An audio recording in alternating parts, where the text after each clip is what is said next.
Welcome, ladies and gentlemen, to the recap of Week 6 in the college football world. Last week, the end of Week 5 recap, I said this weekend would be Separation Saturday. 3 games featuring top 11 opponents, South Carolina hosting Georgia, West Virginia going to Texas, and LSU going to the Swamp to take on the Florida Gators.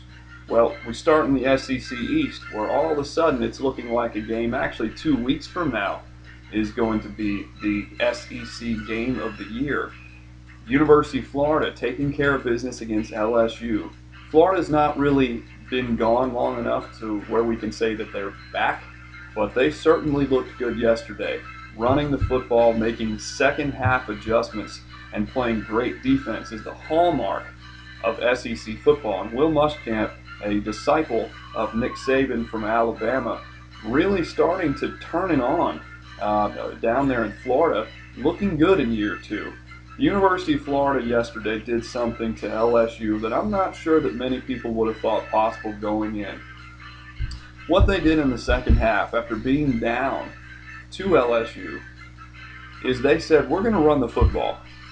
And we're going to run the football this entire half. And this vaunted front four from LSU, we dare you to stop us. And LSU couldn't stop them. And there's no better definition of domination in college football when you can look across the line of scrimmage at the guy right in front of you and say, look, you know we're going to run it. Try to stop us. Good luck. And they can't do it. LSU, with arguably the best front four in college football, could not get the job done. Florida thus comes out with a 14-6 victory. LSU is not the team that we thought they were. Florida is certainly not the team we thought they were. LSU's a lot worse. Florida's a lot better. LSU's going to have to take on South Carolina under the bright lights next weekend in Baton Rouge, and that should be a classic. Every game there at night seemingly is. But South Carolina certainly looks like they're going to go in there with all the confidence in the world after how they completely obliterated Georgia 35-7 last night.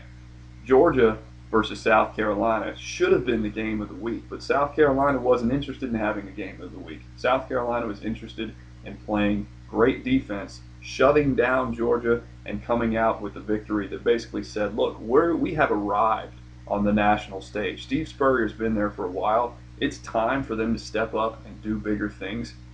That team looked fantastic yesterday. Unbelievable. Connor Shaw's a game manager, but South Carolina, what they are doing is the classic SEC style of play of great defense and running the football. Outside of the first quarter, when South Carolina hit some nice passing plays to take that early lead, all they did was play great defense, shut down Georgia completely, and then just run the football. If they can do that at LSU next weekend, look for South Carolina versus Florida on October the 20th. Down in the Swamp to be the SEC East game of the year. And whoever wins that game, and I think that South Carolina right now, if they can win both at LSU and then at Florida, unquestionably is the top contender to Alabama's throne. They talked about it on ESPN's college football final. I don't think there's any question about it. South Carolina, to me, looks like when against a team like Georgia, when they're focused and ready and running their game plan, they look like the second best team in the country to me. I think they look great. Very impressed with South Carolina. Another team I was impressed by was West Virginia. I said last weekend, West Virginia can't be considered a contender. They don't play good enough defense. They played Baylor to a 70-63 shootout. But if they were to go into Texas and win, then I might change my tune a little bit. Well, I'm going to change my tune just a little bit. I'm very impressed. I think that Geno Smith in that offense, Dana Holgorsen with his coaching, they're one of the most exciting teams in college football. They're the East Coast version of Oregon.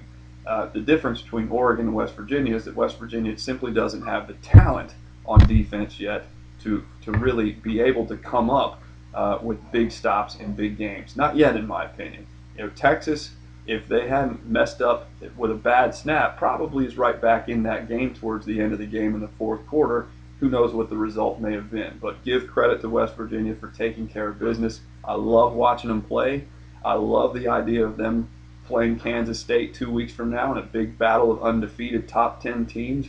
West Virginia, Kansas State is looking like the game of the year in the Big 12. And who would have thought, with a weekend next weekend in which Texas and Oklahoma play in the Red River rivalry, that the game the following weekend between newcomer West Virginia and Kansas State could be considered the game of the year. I'm excited to see that. I hope both take care of business next week so we get to see that, because that's going to pit Colin Klein against Geno Smith in a battle of Heisman frontrunners. That would be fun. But Geno Smith's impressive. Texas has some good athletes on defense. They have the potential to be better defensively. Geno Smith made them look silly, just like he did Baylor the previous week. Obviously not to the extremes, but Geno Smith every bit looking like the Heisman frontrunner that he's being touted as right now. The last thing that really I want to talk about, though, is this pretender called Florida State. At the beginning of the season, when I scrolled down the list of all the people predicting who would be national championship contenders, and guys like Herb Street and others were saying Florida State's making it to the national championship game, I looked around, looked for someone to say, what? To, because I could not believe that. The same Florida State team that had flamed out last year and year before. I mean, I remember the Florida State teams of the 90s with Bobby Bowden. I remember those teams well. Those were great teams with great team speed that just athletically looked well above everybody that they played. And to this point in the season, that's how Florida State had looked. They looked athletically superior.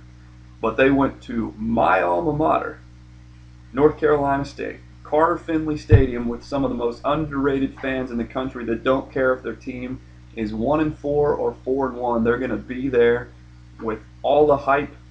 Whether the hype is there or not, they're going to go in and they're going to get hyped up. They're going to be excited. They're going to give you a raucous crowd for whatever opposing team comes into that stadium. And we punched Florida State in the mouth.